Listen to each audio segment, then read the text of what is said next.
What's going on, everybody? Russell Clay here for another episode of Clay's Corner. As always, I am a staff writer over at FantasyGuru.com, coming to you today to talk about a great topic that I had to learn as well through my years and even took some hits. But yards per carry, we are going to be talking about today and how it relates to fantasy football, efficiency stats in general, and how we should be viewing them from a player evaluation standpoint. So that's what we got on the docket for today. So thank you guys for checking it out. Thank you guys for coming and hanging out with me today. As always, check out 2022 rookie rankings down below. There's also some mock drafts that you can look at for your dynasty rookie drafts. So if you're into dynasty, you can definitely check that out. But let's get into today's topic. I have quite a few good talking points for us today. So I've seen a lot of discussion lately about this man, Naji Harris, 23 years old, first round pick out of Alabama. A fantasy football league winner this year, but as you can see, the yards per carry has not quite been there, and even the yards per reception. He has not been an efficient player this year. 3.6 yards per carry on 150 rushing attempts. Also only 7.2 yards per reception on 40 receptions. So, Naji Harris, again, league winning fantasy running back. This isn't necessarily about this year, but it's about projecting what we think of Naji Harris going forward, because the general thought is, okay, if a guy's not being efficient, is he going to get played off the field? Is he going to get replaced? And I suppose there's a time and place for that type of thing. But let's talk about efficiency stats. So first thing we're going to do here, there's a really great article on footballperspective.com. I'll put the link in the article and also in the YouTube introduction. The question is, how sticky is yards per carry from a year-to-year perspective? And basically this article goes into in 2015, Thomas Rawls, who you might not remember that name, but he was an interesting running back for a time, averaged 5.65 yards per carry, best in the NFL. The next year, Thomas Rawls averaged just 3.2 yards per carry, the second worst in the NFL. This is an extreme case, actually the most extreme, but it does represent the general idea that yards per carry is simply not very sticky year to year. Okay, so what does sticky mean? I think that's the first thing I had the question when people brought this to my attention in 2013. And if you can see some of the tabs open, you can probably guess who I'm going to be talking about here for my example and how I learned about this. But essentially, the crux of this article is discussing, what all the running backs do from a yards per carry standpoint, and then what outliers look like. And, as is the NFL, we are almost always working with small sample sizes, which is sort of an issue for us when we're trying to evaluate talent, right? And the main crux of this article is that from a statistical standpoint, yards per carry is not going to help you determine talent. My friend Adam Hairstead is a big believer that volume indicates the talent. So the amount of usage the player is getting in an offense is a better determining factor than the efficiency per touch. And I believe this is true across most positions, if not all positions. I think the more snaps you're getting, probably the better you are as a general idea.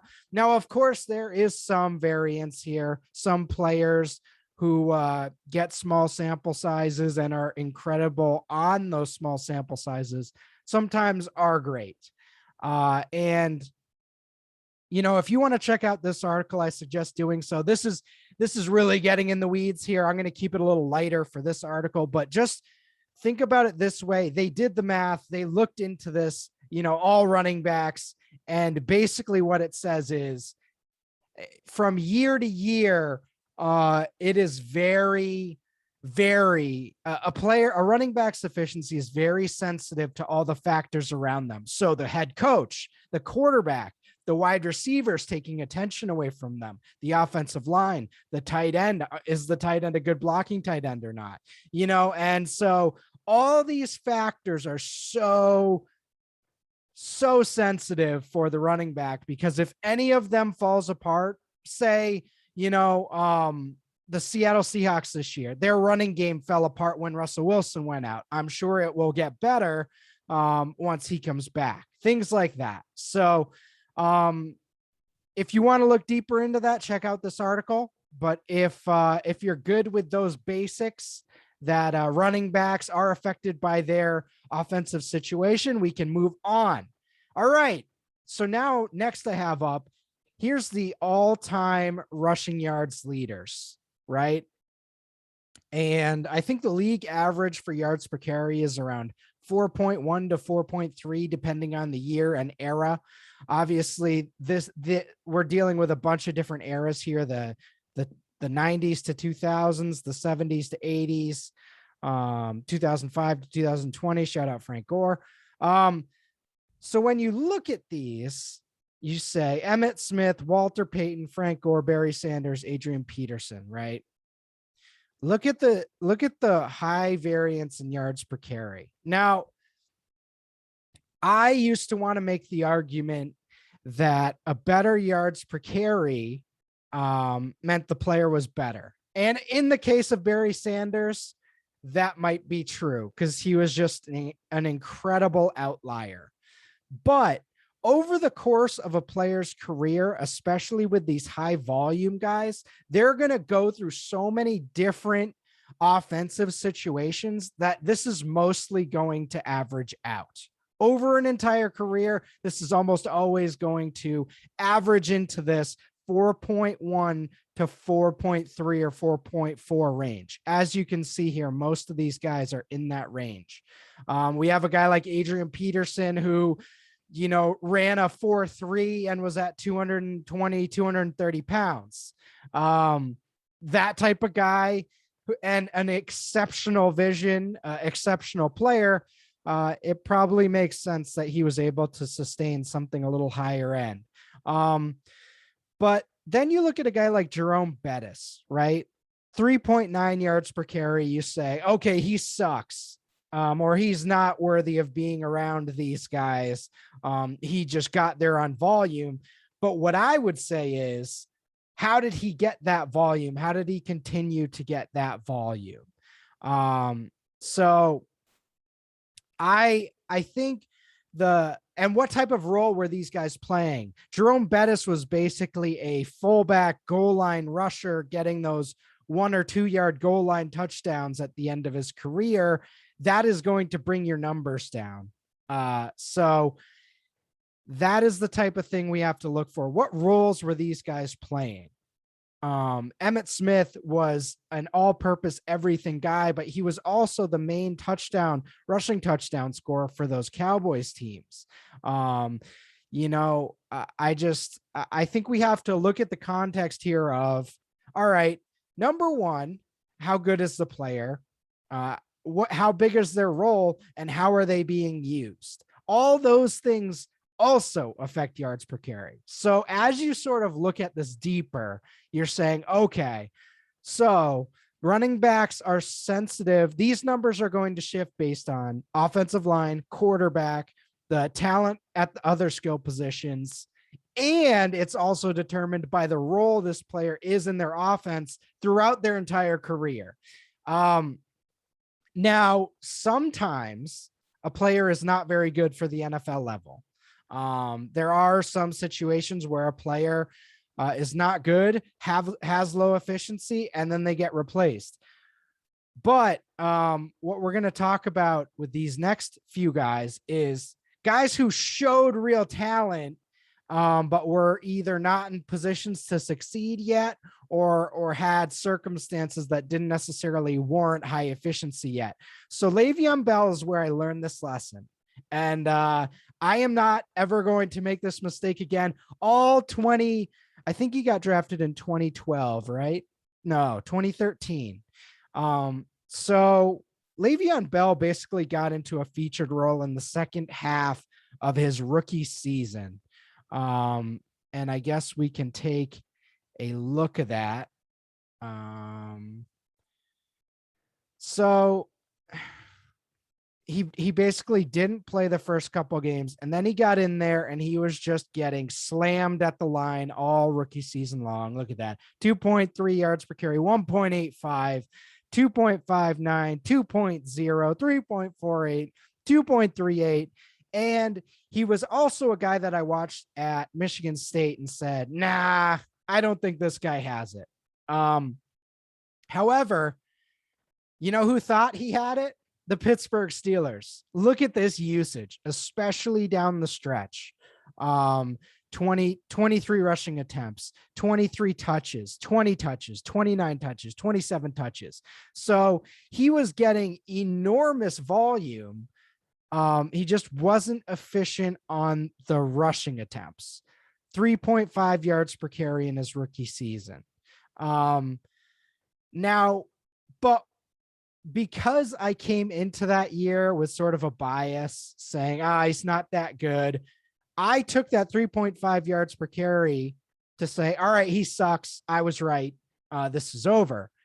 Clearly, that was not the case. As you see, the very next year, he added a yard and a half or 1.2 yards per carry to his average. And then the 2 years after that, he averaged 4.9 and 4.9.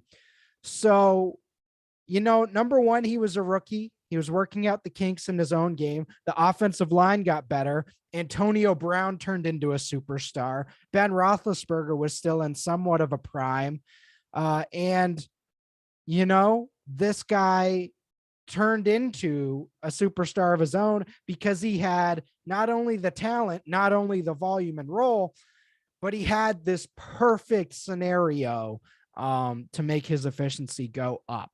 So when you look at this, you say, all right, I sold off here. I said 3.5 yards per carry in his rookie season, despite him getting 289 touches in his first year. I said, nope, look at that efficiency. He wasn't good. I'm out. And this is a cautionary tale. So if you're looking at Naji Harris right now, I would just say, hey, really watch these games, really watch what's going on. We knew before the year this offensive line was not great, right? We knew that. And so him not being efficient, I'll do one more and then we can head out of here, guys. But let's look at Todd Gurley real quick. Had a really nice rookie year, 4.8 yards per carry, and then completely fell off from 2015 to 2016. Gurley didn't look like he wanted to be out there. He knew he was on a horrible team. 3.2 yards per carry, basically the worst running back in the NFL that year from an efficiency standpoint.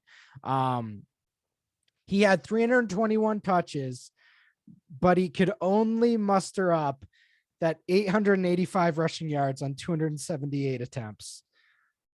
So what happened here? Well, number one, the Rams were completely cratering. They went 4-12 that year. The offense was completely inept. I think Nick Foles. Nope. Oh, this was year one of Jared Goff and a little bit of Case Keenum. They didn't really have any big time wide receivers. They had no real strength in their offensive line. And it was horrible. And a lot of people were like, oh, this is the next Trent Richardson, which is a cautionary tale of, the other end of the spectrum here. But Todd Gurley, looked like the worst running back in the NFL from an efficiency standpoint. And we all know what happened in 2017, 2018. Sean McVay gets in there, Jared Goff develops, Robert Woods and Brandon Cooks come in. This team completely revamps, completely goes up tempo. Offensive line, they bring in some veterans, and now he's going for 2,000 yards from scrimmage on high end efficiency. So this brings us back to Naji, really special rookie season. And it's hard to see because you see that 3.6 yards per carry and you say, all right, he's getting stonewalled right now. He's not very good. He's not pulling his weight from an efficiency standpoint. Sometimes volume is an indicator that lacking efficiency doesn't matter. And I would say this is definitely one of those cases. It's not like he hasn't made amazing plays. It's not like he's not breaking tackles. He is doing all the things we want. It's just in the context of he'll break one tackle and then there are 3 other defenders coming at him. So that is my take on Naji Harris. I think he is a hold in dynasty, if not a buy. He's going to be a first-round startup pick. I'm totally okay with that. I am buying Naji Harris as a high-end to mid-tier RB1 going forward, especially in this Mike Tomlin system. Perhaps they get a better quarterback in the coming years. Hopefully they upgrade that offensive line. And then I think we will really start to see some huge fantasy numbers from this special rookie running back. So that is all for me today, guys. Thank you for tuning in. I hope you guys learned something. As always, thank you for checking out the article, and I will see you next week.